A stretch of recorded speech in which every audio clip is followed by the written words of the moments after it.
आज की स्टोरी के माध्यम से मैं आपको बताने वाला हूँ कि चुप रहकर कैसे हम अपने जीवन को बदल सकते हैं। आपको चुप रहने की शक्ति का एहसास इस वीडियो में होने वाला है।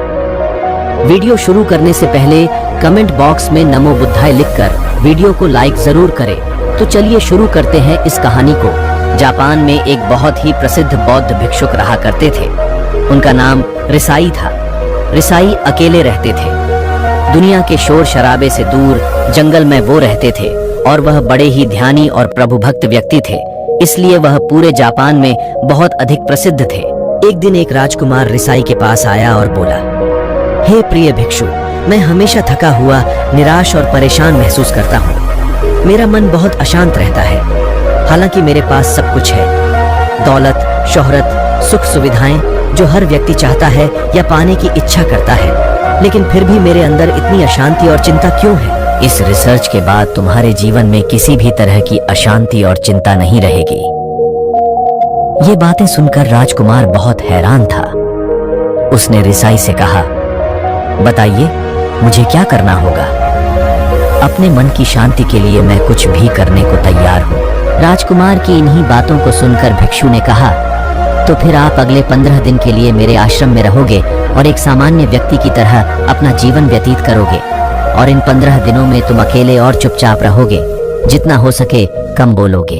राजकुमार उस भिक्षु की बातें सुनकर सहमत हो गया। पहले दिन राजकुमार को लगा कि उसका मन सामान्य से अधिक अशांत और विचलित है। उसके मन में तरह तरह के विचार आ रहे हैं और वह आम लोगों की तरह जीवन जीने में असहज महसूस कर रहा है। उसे अंदर से बोलने की इच्छा हो रही थी, लेकिन वह चुपचाप रहा। उसके मुंह से एक भी शब्द नहीं निकला। बस वह चुपचाप बैठा रहता। लेकिन रात होते होते उसे अंदर ही अंदर शांति का अनुभव होने लगा। उसके लिए यह अनुभव अजीब था। वह खुद से पूछ रहा था कि वह अंदर ही अंदर इतना खुश क्यों है और उसकी आंतरिक बेचैनी और चिंता कम क्यों होने लगी है। अगले दिन राजकुमार अकेला चुपचाप बैठा रहा और वह प्रकृति को निहार रहा। वह पौधों को, फूलों को, आकाश में उड़ रहे पक्षियों को। वह अपने जीवन में पहली बार यह अद्भुत दृश्य महसूस कर रहा था कि उसके पास कितनी सुंदरता है। वह दिन भर प्रकृति की सुंदरता को निहारता रहता और उसकी ताजगी को महसूस करता रहता। इसी तरह से 10 दिन बीत गए और उसके मन की सारी बेचैनी, सारी हलचल, सारी उथल पुथल और सारा तनाव गायब हो गया। पाए 11वें दिन की सुबह राजकुमार फिर से एकांत में बैठ गया और कुछ ही मिनटों में उसकी आंखें अपने आप बंद हो गईं और वह गहरे ध्यान में चला गया। वह पूरे दिन वहीं पर आंखें बंद करके बैठा रहा और गहरे ध्यान में डूबा रहा। ना कोई शब्द, ना कोई चिंता। राजकुमार भीतर से असीम शांति और आनंद से भर गया।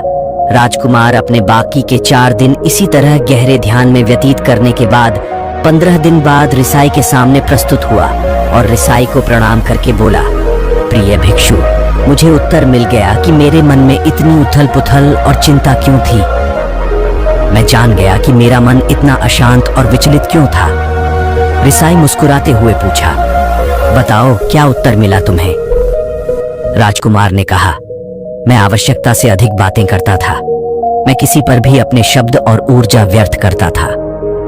मैं दिन भर अपने लोगों से फालतू की बातें करता रहता और फिर उन्हीं के बारे में अकेले में सोचता रहता और ज्यादातर समय नकारात्मक ही सोचता रहता। इस तरह मैं बस अपना समय बर्बाद कर रहा था। ज्यादा बोलने और नकारात्मक सोचने की वजह से मेरा मन अशांत और बेचैन हो गया था और इसी वजह से मैं किसी भी काम को ठीक से नहीं कर पा रहा था, जिसकी वजह से मैं हर काम में असफल होने लगा और फिर इन्हीं लगातार मिलने वाली असफलताओं की वजह से ही मैं और भी उदास और चिड़चिड़ा हो गया।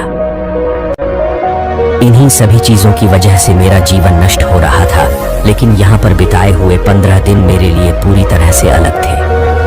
मुझे कुछ अलग ही एहसास यहाँ पर हो रहा था। अब मुझे ऐसा लग रहा है मैं अपना जीवन पूरी तरह से जी रहा हूँ, लेकिन इससे पहले मैं अपना जीवन गलत तरीके से जी रहा था और मैंने यह भी सीखा कि हमें सिर्फ ध्यान करने की जरूरत नहीं है। ध्यान अपने आप होता है जब हम इस शांत और मौन होते हैं। ध्यान के पिछले कुछ दिनों के दौरान मैंने जो पहली चीज सीखी वह यह है कि मनुष्य के जीवन की सबसे महत्वपूर्ण घटना स्वयं को जानना है।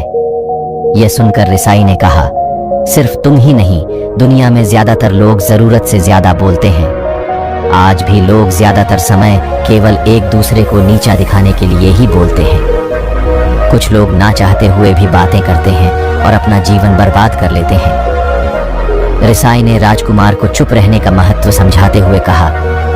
एक बार गौतम बुद्ध से उनके शिष्यों ने पूछा, प्रिय बुद्ध, आप ज्यादातर समय चुप क्यों रहते हैं? बुद्ध ने कहा, क्योंकि चुप रहने से व्यक्ति अंदर से अनंत शांति की गहराइयों में होता हूं।